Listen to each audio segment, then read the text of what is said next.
नमस्कार दोस्तों, आप देख रहे हैं RS24 टीवी न्यूज चैनल। आज ये हिंदुत्व के बारे में जितनी बातें होती हैं, हिंदुत्व में जितनी उठापटक होती है, हिंदू ही हिंदू समाज का दुश्मन बन रहा है, हिंदू ही हिंदू से लड़ रहा है। आज उसके बारे में हम बात करना चाहेंगे। हमारे साथ वरिष्ठ पत्रकार हैं माननीय अमरमणि मिश्रा जी। आज उनका अनुभव लेना चाहेंगे, जो शायद हिंदुत्व को बचाने के लिए अक्सर लड़ाई लड़ते रहते हैं। जी भाई साहब, नमस्कार। नमस्कार जी। आज हमारे दर्शक जानना चाहते हैं कि ये भाई साहब हिंदुत्व के बारे में, जो हिंदू ही हिंदू से लड़ रहा है, इससे क्या इस हिंदुत्व की और देश की जड़ें कमजोर हो रही हैं या नहीं हो रही? इसमें तो कोई शक ही नहीं है। अगर हिंदू हिंदू से लड़ेगा, कोई किसी से एक दूसरे से लड़ेगा, तो जड़ें हमेशा कमजोरी होंगी। ये हिंदुत्व के लिए, जैसा कि लोग बाग इस चीज को, हिंदुत्ववादी संगठन है जो जगाने का रेगुलर काम कर रहे हैं कि हिंदू हिंदू एक है, समरसता का काम कर रहे हैं, लेकिन फिर भी जो जातिवाद की खाइयां हैं ये पट क्यों नहीं पा रही हैं? भाई साहब, समरसता की बात तो कीजिए ना। अभी एक समरसता के नाम पे एक व्यक्ति विशेष है, आप एक संगठन में, अब चूंकि आप पूछ रहे हैं तो हमने बोल भी दिया। जी जी जी समरसता प्रमुख बनाया गया है वहां व्यक्ति, और उसी के बारे में लोग बाग हमको बताए और पूछ लिए। हमने पूछा था कि ये हिंदू संगठन ऐसा क्यों कर रहा है। अब चूंकि आपने पूछ लिया तो मैं बता भी दे रहा हूँ। वो समरसता प्रमुख है। समरसता प्रमुख का मायने क्या होता है जी वो उसको शायद ना पता हो। अगर पता होता तो वह व्यक्ति विशेष या जाति विशेष पे टिप्पणी करने वालों का सहयोग नहीं करता। और वही संगठन, जो बड़ा संगठन है आपका, वो आप ही के बड़े संगठन का पदाधिकारी है। जी, उसको ही नहीं पता है समरसता है क्या? हमको नहीं लगता। अगर समरसता उसको पता है तो किसी जाति विशेष के ऊपर की गई टिप्पणी को ऐसा व्यक्ति कभी प्रमोट नहीं कर सकता। अगर कर रहा है तो इसका मतलब समरसता का मतलब उसको नहीं पता, और अगर पता है उसके बाद कर रहा है तो ये बहुत बड़ा फिर पाप का भागीदारी है। फिर इसका मतलब वो जानबूझ के समाज में वैमनस्यता फैला रहा है। तो ऐसे पदाधिकारियों के ऊपर कार्रवाई करनी चाहिए अगर हिंदू संगठन को मजबूत रहना है तो। ये बात आपने बहुत सही कहा कि अगर उनको जो पद दिया गया उनको पता ही नहीं है और वो पद के प्रमुख बने बैठे हैं, तो यह भी अपने आप में एक बहुत बड़ी विडंबना है। और हिंदुत्व को गर्त में ले जाने का कार्य यही लोग करेंगे। बहुत सही, आप सही कह रहे हैं। हिंदुत्व, अगर हिंदुत्व के पद पे बैठे हैं लोग, तो उनको एक प्रतिबिंब मान रहे हैं कि ये हमारे हिंदुत्व का प्रतिबिंब है, और उनको पता ही नहीं कि हिंदुत्व है क्या।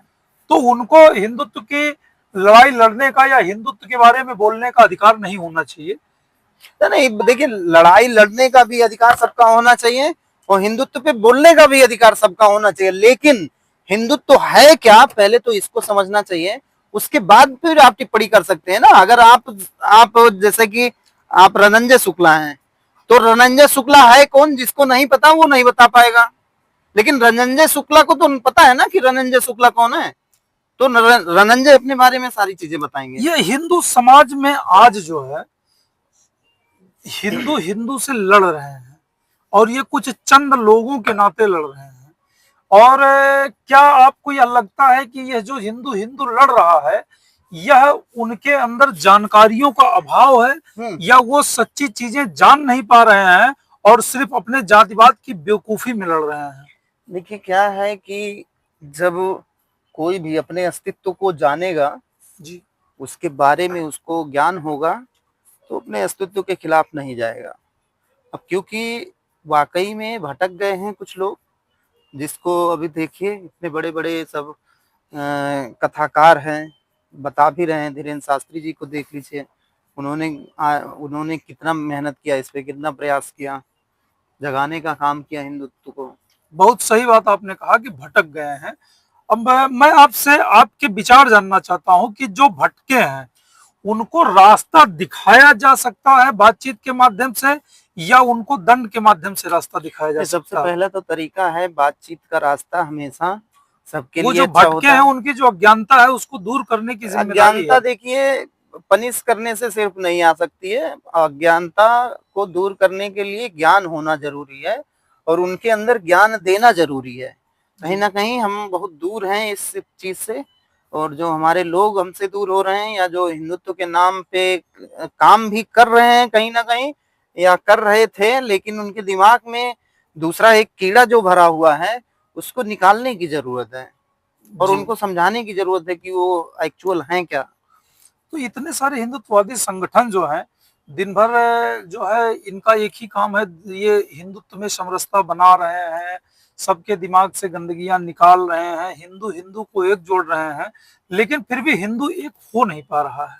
देखिए, जैसा आपने कहा अभी कि समरसता बना रहे हैं, हिंदुत्व को जोड़ रहे हैं, लेकिन जब कोई भी, जैसे देखिए आरएसएस एक मातृशक्ति जिस तरीके से सारे संगठनों की लगभग कही जाती है, जो हिंदुत्व की जननी मानी जाती हैं, जी।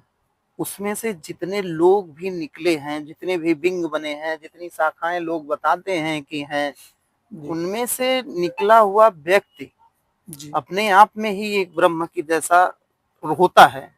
लेकिन क्योंकि उससे भटके हुए लोग, या उसमें कोई भी किसी भी तरीके से लोग वहां ज्वाइन हो जा रहे हैं हिंदुत्व के नाम पे कि चलो हमारा कोई काम हो जाएगा, उसमें नेतागिरी हो जाएगी। जब तक हिंदुत्व के संगठन में नेतागिरी जैसा शब्द जुड़ा रहेगा, या बेवजह किसी की पैरवी या इस तरीके का किसी के ऊपर दबाव चालू रहेगा, तो संगठन का काम जो है वो कहीं ना कहीं उस विचार से, उस प्रकृति से, उस कार्य से भटक गए हैं। तो भटकेंगे किसी भी चीज में, तो जाहिर सी बात है कि नुकसान होगा। जैसा कि आपने बात उठाई दिया आरएसएस की, आरएसएस में लोगों को बहुत मैच्योर किया जाता है, और मैच्योर लोग ही उसमें रहते हैं जो संगठन का काम देखते हैं।